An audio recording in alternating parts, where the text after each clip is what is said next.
Doctor, ഈ അസ്ഥിക്ഷയം എന്ന് പറയുന്ന രോഗത്തെക്കുറിച്ച് കേൾക്കുമ്പോൾ തന്നെ പൊതുവെയുള്ള ഒരു ധാരണ എന്ന് പറയുന്നത് പ്രായമായവരിൽ മാത്രം കണ്ടുവരുന്ന ഒരു രോഗമെന്നാണ്. ശരിക്കും അങ്ങനെ തന്നെയാണോ? കൂടുതലായും അത് പ്രായമായവരിലാണ് കാണപ്പെടുന്നത്. എങ്കിലും ചില പ്രത്യേക ക്ലാസ് ഓഫ് പേഷ്യൻസിൽ കൂടുതലായിട്ട് കാണപ്പെടുന്നുണ്ട്. പ്രത്യേകിച്ച് മറ്റുള്ള ചില അസുഖങ്ങൾ വളരെ നേരത്തെ ഓസ്റ്റിയോപോറോസിസ് ഉണ്ടാവാൻ കാരണമാകുന്നു. ദീർഘകാലമായി മരുന്നുകൾ ഉപയോഗിക്കുന്ന, സ്റ്റിറോയിഡ് മരുന്നുകൾ ഉപയോഗിക്കുന്ന ആളുകൾ, അതുപോലെ ഹോർമോൺ തെറാപ്പി ഉപയോഗിക്കുന്ന ആളുകൾ, അപസ്മാരത്തിൻ്റെ മരുന്നുകൾ ഉപയോഗിക്കുന്ന ആളുകൾ, പിന്നെ തീരെ വ്യായാമമില്ലാത്ത ആളുകൾ, മറ്റുള്ള അസുഖങ്ങൾ മൂലം നേരത്തെ ആർത്തവ വിരാമം വളരെ നേരത്തെ അറ്റൈൻ ചെയ്യുന്ന സ്ത്രീകൾ, അങ്ങനെയുള്ള ആളുകളിൽ വളരെ നേരത്തെ തന്നെ പ്രായത്തിന് പുറമേ ആയിട്ട് കാണപ്പെടുന്നു. ഈ സ്ത്രീകളും പുരുഷന്മാരെ നോക്കുമ്പോൾ സ്ത്രീകളിലാണ് ഇത് കൂടുതലായും അസ്ഥിക്ഷയം ഉണ്ടാകുന്നത്. അതെന്തുകൊണ്ടാണ് ഡോക്ടർ അങ്ങനെ ഉണ്ടാവുന്നത്? തീർച്ചയായും അത് ഈസ്ട്രജൻ, സ്ത്രീകളിലുള്ള ഈസ്ട്രജൻ എന്ന ഹോർമോൺ എല്ലുകൾക്ക് ഒരു പ്രൊട്ടക്റ്റീവ് എഫക്റ്റ് ഉണ്ട്. അത് ബോൺ ഡെൻസിറ്റി നഷ്ടപ്പെട്ടു പോകുന്നതിനെ പ്രതിരോധിക്കുന്ന ഒരു കഴിവ് ഈസ്ട്രജനുണ്ട്.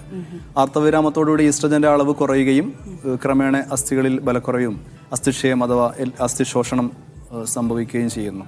അതുകൊണ്ടാണ് സ്ത്രീകളിൽ കൂടുതലായിട്ട് കാണപ്പെടാൻ കാരണമാകുന്നത്.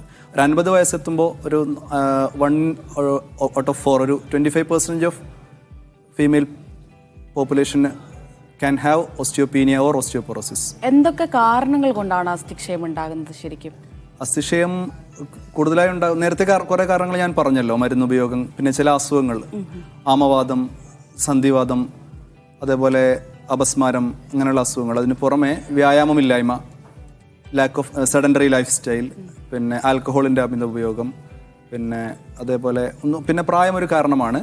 പിന്നെ തീരെ മെലിഞ്ഞ ശാരീരികാവസ്ഥ, പിന്നെ അതേപോലെ ഡ്രഗ്സിൻ്റെ ഉപയോഗങ്ങൾ, ഇതൊക്കെയാണ് അസ്ഥിക്ഷയം ഉണ്ടാകാനുള്ള കാരണങ്ങൾ. എന്ത് രോഗം ഉണ്ടാകുമ്പോഴും നമ്മൾ പല ലക്ഷണങ്ങളും നേരത്തെ തന്നെ കാണിക്കാറുണ്ട്. നമ്മുടെ ശരീരം ഓരോ ലക്ഷണങ്ങൾ കാണിക്കാറുണ്ട്.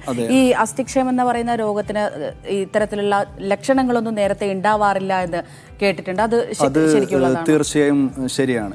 അസ്ഥിക്ഷയം അഥവാ അസ്ഥിശോഷണം ദീർഘകാലം സിംറ്റംസ് അഥവാ ക്ലിനിക്കൽ പേഷ്യൻസിന് സിംറ്റംസ് ഒന്നും ഇല്ലാതെ കുറേ കാലം ഒരു നിശബ്ദമായൊരു അസുഖമായിട്ട് ശരീരത്തിൽ തുടരുകയും ഒരു ഫ്രാക്ചർ, അതിൻ്റെ വേദനകൾ വരുമ്പോൾ പലപ്പോഴും അത് അവഗണിച്ച് വിടുന്ന ആളുകൾക്ക് പലപ്പോഴും ഫ്രാക്ചർ വരുമ്പോഴാണ് അത് ഒരു മോർബിഡിറ്റി ആയിട്ട് വേദന ഉണ്ടാകത്തില്ല. വേദന വരാനും കുറേ സമയം എടുക്കും. സാവധാനം കുറേ നമ്മുടെ ബോഡി ടോളറേറ്റ് ചെയ്യും. അതിൻ്റെ ഒരു ലിമിറ്റ് കഴിയുമ്പോഴാണ് പെയിൻ വരുന്നത്. പുറം വേദന, കൈകാൽ കഴച്ചിൽ, അതുപോലെ ഉപ്പൂറ്റി വേദന, ബാക്ക് പെയിൻ, ഇടുപ്പ് വേദന ഒക്കെ ആണ് ലക്ഷണങ്ങൾ, തുടക്കത്തിൽ കാണുന്ന ലക്ഷണങ്ങൾ.